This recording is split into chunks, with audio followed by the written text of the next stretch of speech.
tawakkaltu wa ilaihi unib. Alhamdulillah.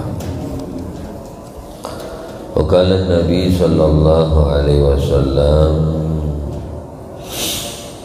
idza aqalla ar-rajulu tu'ma muli'a jawfuhu nuran. Rawahu Dailami an Nabi Hurairah.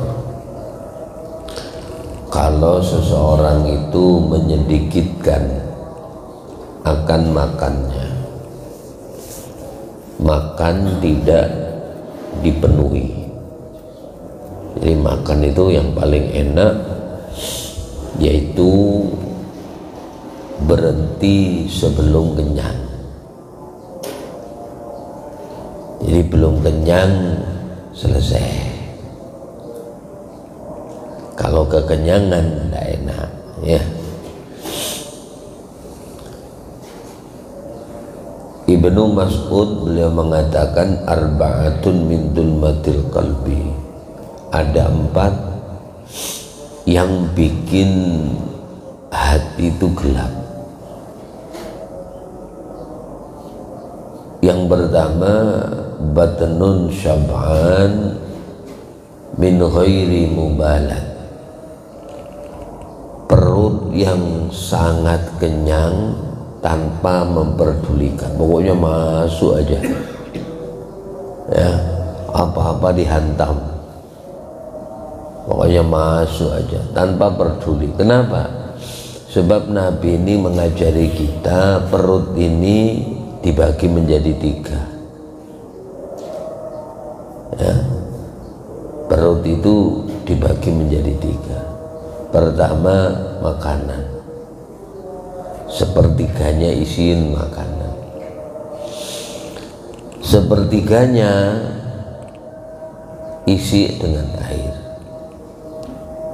supaya gerakan makanan itu nyaman, bisa puter-puter gitu. Kalau diolah itu, nah, ya, kalau diolah dengan ini lambung kan beda. Sepertiganya diisi dengan udara. Itu. Makanya kadang-kadang ada orang kena asam lambung, lambungnya asam. Nah, itu penting. Ibarat kalau orang parkir, sampai parkir mobil aja, nah, di ruangan sini terus penuh semuanya dengan kendaraan. Kira-kira enak enggak keluarnya? Ada tempat muternya, ya, ada tempat berhentinya, ditata rapi, terus ada ruang kosongnya. Jadi barang itu enak, muter-muternya itu enak. Tapi kalau semuanya diisi dengan kendaraan, akhirnya kerepotan. Mau pulang, akhirnya tidak bisa keluar semuanya. Kenapa? Macet tadi. Perut pun demikian diatur. Sebab ada gerakan kita ini kayak penghancur makanan itu, udaranya ada, airnya ada, makanannya ada. Pokoknya ajaran Rasulullah ini luar biasa, di atas rata-rata ilmu kedokteran, ya. Ajaran Rasulullah ini, Islam ini, di atas rata-rata ilmu kedokteran. Kenapa? Ilmu kedokteran belum sampai ke sana, tapi Islam sudah sampai ke sana. Termasuk dokter Jerman itu mengagumi tentang hebatnya ajaran Islam ketika meneliti tentang ilmu pencegahan masalah stroke, ya, penyakit stroke. Ternyata di Islam itu udah ada. Di mana? Cuman kita yang kadang-kadang wudunya yang tidak benar, yaitu di masalah istinsak. Ada madmadhah, ada istinsak. Madmadhah itu berkumur, istinsak itu menyedot air melalui hidung. Kita kadang-kadang sampai di batas bundaran ini loh, bundaran yang di lingkaran ujung. Jadi seharusnya sampai ke sini, ila somahaihi. Somah itu ada di sini. Kalau sampai makan kesedak itu rasanya pening, terus teng gini, itu harusnya ke sana, teng, terus disemburkan, serot keluar. teng ibarat lampu, saraf-saraf ini di otak ini nah dipencet melalui somaha ini. Sampai makanya kalau kena itu terasa teng gini rasanya. Kalau kena air itu kayak ada apa ya mah, kayak pening gitu loh ya. Nah itu yang pening itu sarafnya gerak semuanya. Kayak lampu dipencet tek jadi nyala gitu loh. Dicetek nanti lagi mati lagi. Itu udah dilatih, diajarkan oleh Nabi Muhammad Sallallahu Alaihi Wasallam. Termasuk masalah makanan ini. Kalau orang itu menyedikitkan makanan, berusaha sedikit, bukan makannya sedikit, menyedikitkan. Banyak sedikitnya orang tergantung lah, tergantung. Sama dengan orang punya duit. Orang pegang uang 100.000 katanya alhamdulillah udah banyak. Ada orang pegang 3 juta katanya sedikit. Ada orang bilang 100 juta masih sedikit. Kalau pengusaha itu pegang duit ratusan juta itu bilangnya masih kosong, Pak. Adalah duit wah ini masih kosong aku ini. Jangan bilang masih kosong. Kosong ini artinya untuk produksi, untuk ini beli ini kayaknya masih belum ada. Lah kalau kita yang PNS ini pengangguran saja pegang 100.000 alhamdulillah. Itu. Jadi sedikit banyak itu relatif. Ada orang makan sepiring itu sudah banyak. Ada orang biasanya kalau makan sekali duduk 3 piring. Kalau dikasih sepiring setengah bilangnya sedikit itu kurang. Ya. Itu relatif. Nah ini akola berarti dikurangin, berusaha menyedikitkan, dikurangin lagi dari jatah biasanya. Maka orang yang melakukan itu muli ajaufuhu nuran, perutnya ini akan terisi dengan cahaya. Termasuk yang menerangi hati ini batnun ja'i, perut yang lapar ya, perut yang lapar. Nabi besar Muhammad Sallallahu Alaihi Wasallam itu Nabi itu kalau lagi puasa seakan-akan tidak berbuka, tapi ketika berbuka seakan-akan beliau tidak pernah puasa. Ada masanya Rasulullah itu berpuasa, ada masanya Nabi kadang-kadang tidak berpuasa.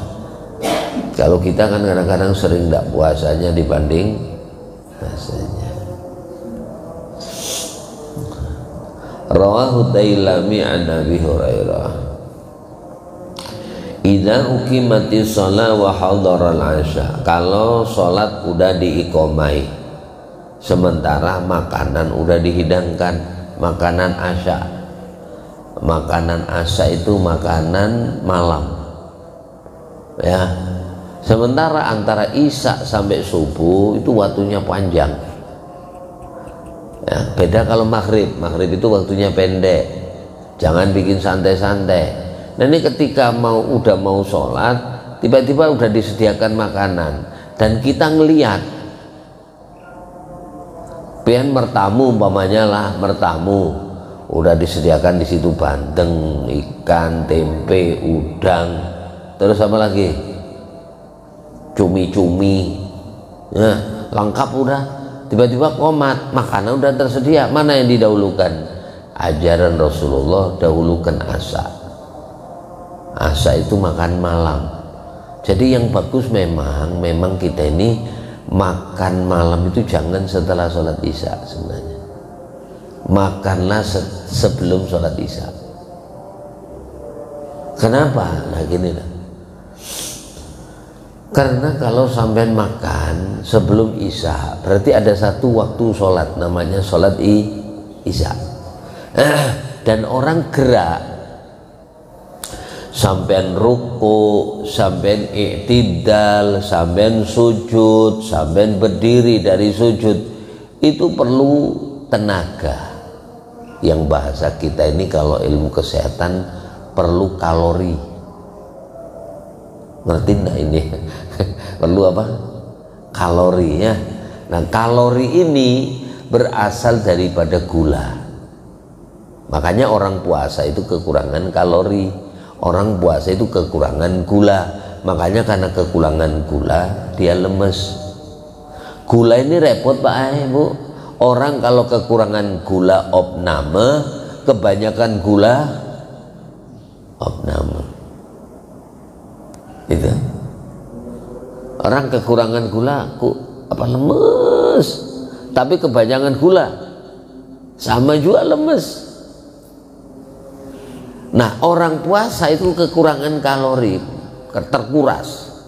Begitu dia berbuka puasa, dianjurkan memakai kurma kan nih. Ya, seperti hadis kemarin, idza aftara ahadukum falyuftir ala tamrin fa innahu barakah. Kalau kalian di antara kalian itu berbuka puasa pakai kurma, karena di dalam kurma itu ada keberkahan. Kurma satu itu mewakili kalorinya sama dengan sepiring nasi. Jadi kadar sepiring nasi dengan satu biji kurma, kalau ditakar kalorinya diperes ya, itu sebanding antara sepiring dengan sebiji. Jadi kalau pian berbuka puasa makan sebiji kurma, itu sudah badan ini mulai agak enak. Apalagi 3 kurma. Makanya wajar Nabi ganjil 1, 3, 5, 7, kalau 11 terlalu ya. Masa makan kurma 11, 3 lah paling enggak. Nabi itu 3 biasanya. Itu udah cukup. Loh, kalau sampean habis makan Isya, habis makan terus tidur, maaflah bahasa kita, kalorinya tidak terpakai, namanya gula ya. Karena kita habis makan, habis jam 9 gitu makan, kita saya jam 10 tidur, gula kita ini nganggur, ngendep, tidak pakai tenaga, tidak pakai dikeluarkan, akhirnya maaf kebanyakan gula. Nabi itu luar biasa loh ajarannya. Makanya Nabi itu tidak pernah sakit. Sakitnya Nabi ketika beliau mau meninggal. Nabi baru meninggal, sakit ketika mau meninggal. Untuk apa? Nah ini Nabi bersabda, la khaira fi 'abdin la yastamu jismuh. Tidak ada kebaikan bagi seorang hamba yang tak pernah sakit.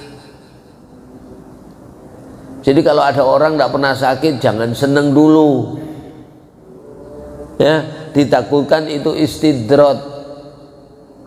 Yang seumur hidup tidak pernah sakit sampai mati cuman satu, Fir'aun. Fir'aun itu mulai lahir sampai mati kayaknya tidak pernah sakit. Fir'aun itu mulai lahir sampai mati tidak pernah kekurangan duit.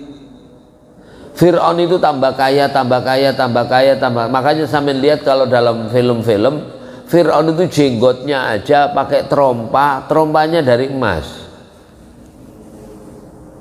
Nanti lengannya pakai emas, dadanya pakai emas. Karena memang kaya Fir'aun. Mulai kecil itu sehat, matinya pun dengan tidak cara sakit. Ya. Matanya Fir'aun dengan cara tenggelam. La khaira fi 'abdin la yaskamu jismu. Tidak ada kebaikan bagi seorang hamba yang tak pernah sakit. Wala yadhabu malu, dan tak pernah kekurangan duit. Jadi Fir'aun itu tambah kaya,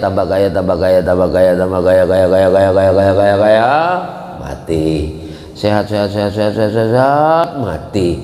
Karena merasa kaya, merasa tidak pernah sakit, timbul namanya takabur, yaitu sombong. Akhirnya ngaku ana rabbukumul a'la, aku Tuhanmu yang mulia.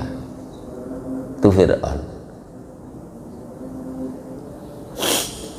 Yang namanya sakit, kurang duit, itu memang sengaja supaya kita ini ada inabah. Inabah itu kembali kepada Allah. Ingat, sampai coba kalau lagi sakit, kan yang banyak diingat Allah. Lagi susah, tidak ada duit, sementara kebutuhan banyak, akhirnya keluh kesah sama Allah. Ya Allah, kebutuhan hamba ini banyak, ya Allah, untuk saat ini keperluan ini. Ulun tidak ada rezeki, cukupi hamba ya Allah. Akhirnya ada merendah kita sama Allah. Nah, Fir'aun tidak pernah gitu, kaya terus, tidak butuh, sehat terus. Orang tidak punya duit, lagi susah, atau maaf, lagi sakit, itu dalam bahasa kita itu rem. Kalau seneng, farah, itu namanya basat. Kalau dalam susah, sakit, tidak punya duit, ada masalah, itu namanya qobet, lagi digenggam kita oleh Allah.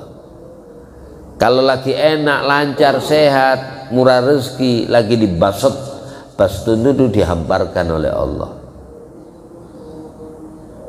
Allah yang bidu wa yabsud. Allah yang menggenggam, Allah yang menghamparkan.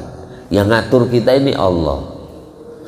Nah, kita yang kalau lagi maaf, lagi ngerem, lagi susah, itu kayak ngerem, tidak macem-macem, banyak kembalinya ke, lagi enak lancar.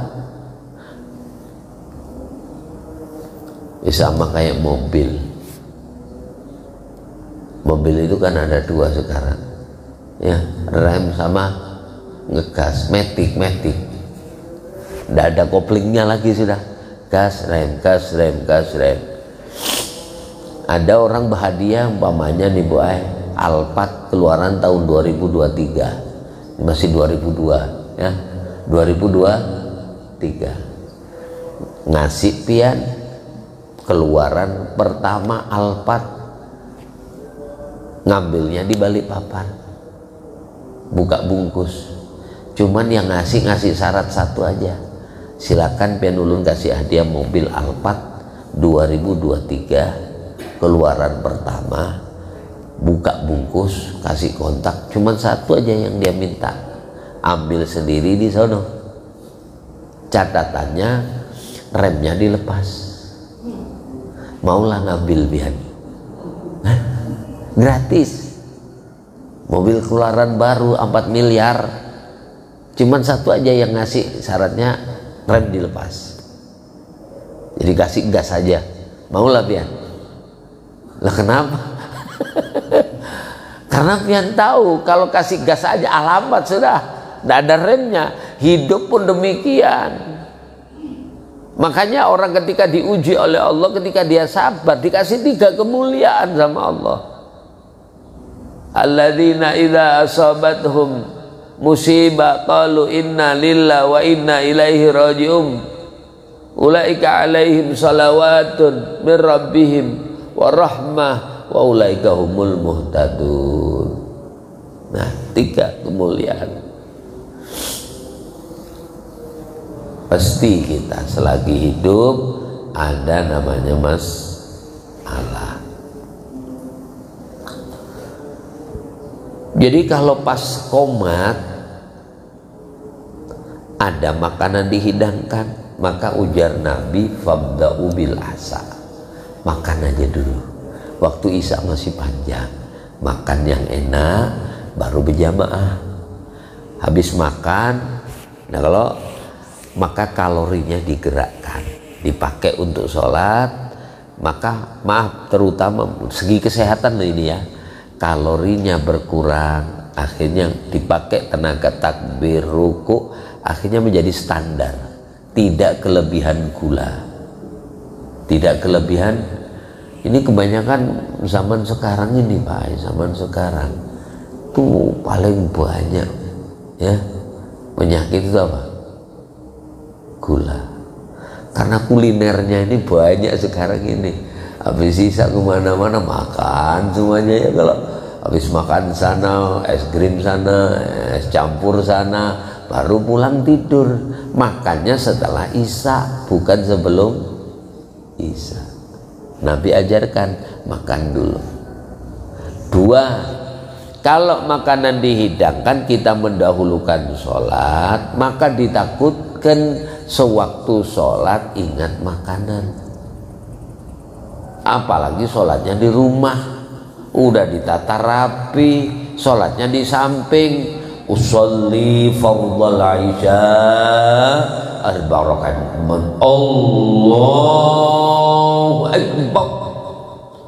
Makmumnya pian, tamu-tamu pian. Tidak lama ada kucing loncat dari jendela. Ngeau, au, au, au. Pas tak ingat bandengnya tidak ditutupi. Iya sudah katanya, hancur, habis nih ikan nih. Pas beparak lagi ke ikan. Aduh, Allahu Akbar. Bukannya Allahu Akbar, ngingetin kucing lari yo. Maksudnya gitu, takbir keras ini supaya kucingnya lari. Pak, tambah beparang dia, klonteng. Iya sudah. Nah, beda kalau pian makan dulu, selesai, kenyang, duduk setelumah, minum, istirahat, komat. Allahu Akbar, Allahu Akbar. Kucing datang, tidak masalah, tinggal tulangnya doang, ya kalau tidak masalah. Termasuk ini, makanya kalau sholat itu ibu, maaf ya, sholat itu selesaikan urusan dunia. Sebelum sholat, selesaikan urusan dunia kita. Contoh ibu, kalau mau sholat, kan Nabi katakan, idza ataitumus sholat fa'alaikum bisakinah. Kalau kau mendatangi sholat, datangi dalam kondisi tenang hati, tenang pikiran, tenang napas. Jangan sampai waktu Allahu Akbar sampai masih di jalan terus berlari-lari. Nggak usah, pian santai, jalan aja. Naik, apalagi naik kayak gini, ibu-ibu kalau lari-lari naik, maaf, napasnya tinggal 2, Senin sama Kemis. Selasa Rebu ndak ada, Jumat Sabtu Ahad.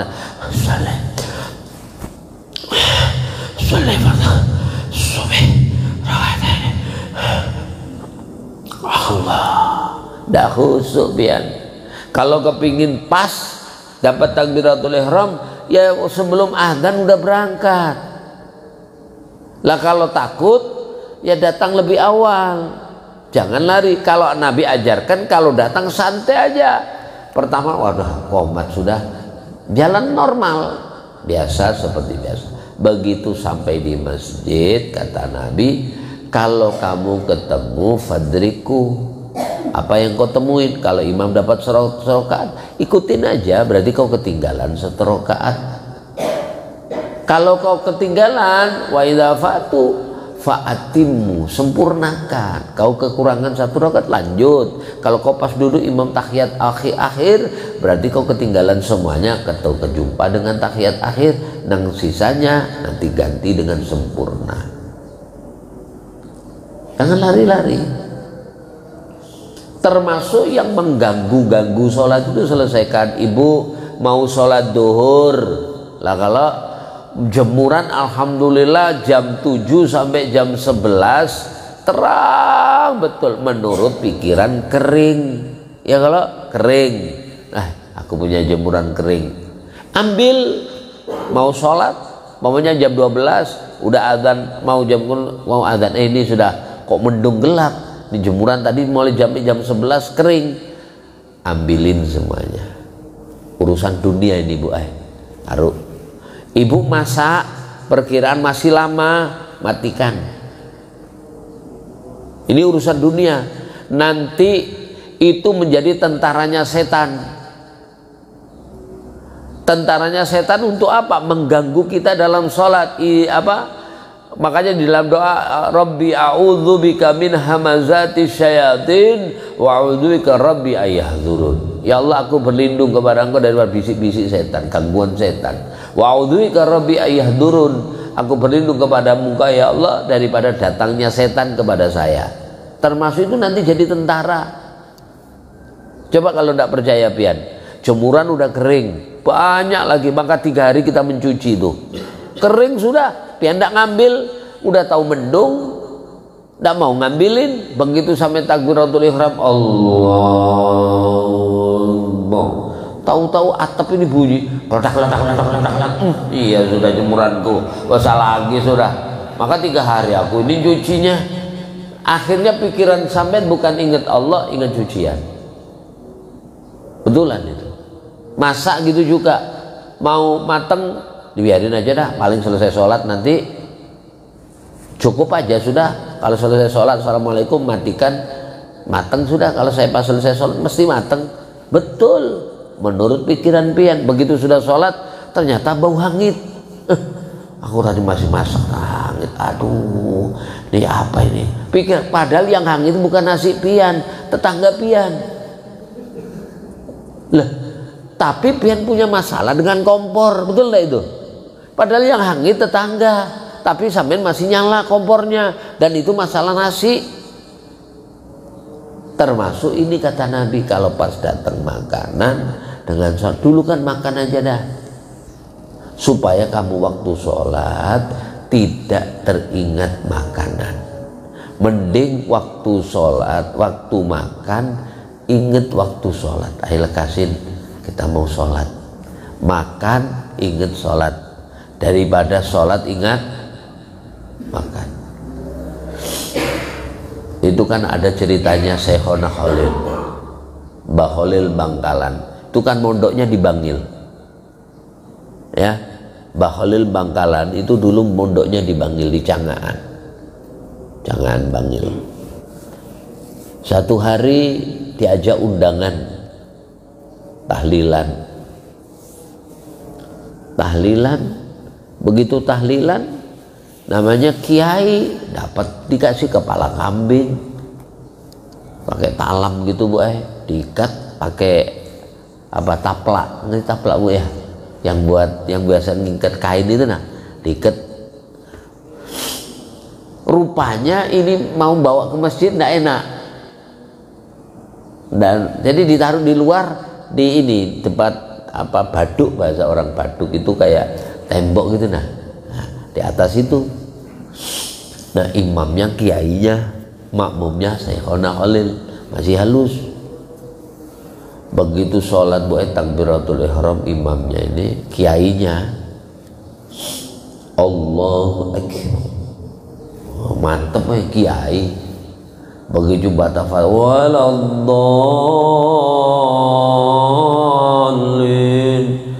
suara kucing Bu,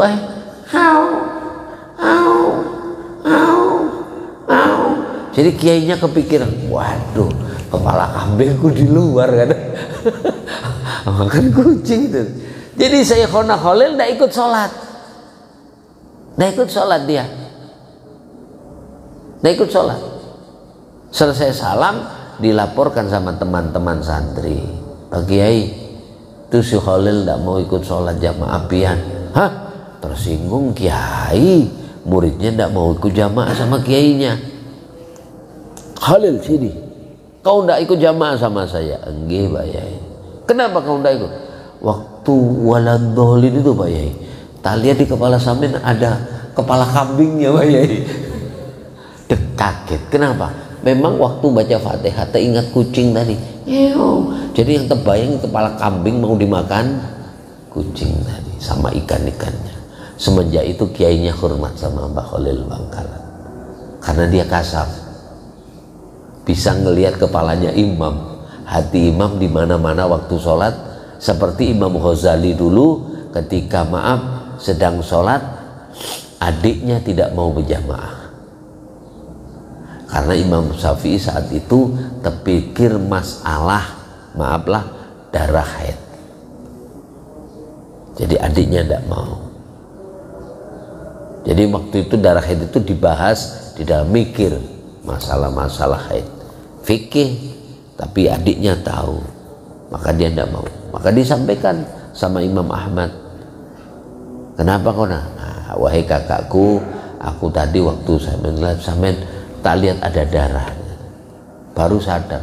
Makanya Imam Ghazali akhirnya fokus dalam hal membersihkan masalah hati, ilmu tasawuf ya.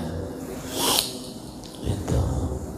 Jadi yang berhubungan dengan dunia ketika mau sholat selesaikan dulu. Termasuk kalau khutbah, sunnah bagi khotib itu datang belakangan. Untuk apa? Urusan dunia diselesaikan. Masalah kencing, masalah biul, masalah perut mules, selesaikan dulu, jangan datang ke depan. Kalau datang dulu kayak di sini nih, ya di sini, datang dulu, perut mulas, mau qomat, mau adzan, kira-kira ya apa perasaan? Turun dulu jauh, apalagi di atas dia pintu turun. Ini kan tidak ada pintu turunnya kecuali ke sono. Maka kalau masjidnya besar gimana? Nah ini maaflah, kalau sudah naik ke atas, urusan sini, urusan bawah, urusan belakang, khotib itu fit, bersih total sudah. Jadi begitu maju langsung naik mimbar. Coba kalau pas naik mimbar kebelet oleh apa? Hah? Masirul muslimin rahimakumullah. Nahan, kenapa? Takut keluar. Nah makanya disunahkan imam ini, termasuk imam khatib belakangan. Kalau makmum kan enak, tidak ada penumpangnya. Kalau imam ini sopir, kalau sopir ditinggal makmumnya gimana? Nah kalau imam satu mundur, makmum mundur, tidak ada masalah. Beda dengan imam. Jadi urusan dunia diselesaikan, begitu menghadap urusan Allah total, tidak terganggu dengan urusan dunia. Rawahu Syekhan, riwayat hadis daripada Imam Bukhari Muslim. Moga-moga sedikit daripada yang disampaikan ini membawa manfaat, membawa barokah dunia akhirat, dan moga-moga semuanya diberikan husnul khatimah. Al-Fatihah. Alhamdulillahirabbil alamin. Amin ya Allah rabbal alamin. Bismillahirrahmanirrahim. Allahumma shalli ala sayyidina tawbilu biyadhunub wa tuslih bil qulub wa tadriq al usul talil bil su'ub fir lana dhunubana wa walidina ya rabbal alamin. Allahumma khtim lana husnal khatimah dan ajalina qawla la ilaha illallah Muhammad Rasulullah sallallahu alaihi wasallam. Rabbana atina fid dunya hasanatan wa fil akhirati hasanatan wa qina adzabannar. Sallallahu alaihi alhamdulillah rabbil alamin. Kurang lebihnya minta maaf, minta halal, minta ridhonya dunia akhirat. Assalamualaikum warahmatullahi wabarakatuh.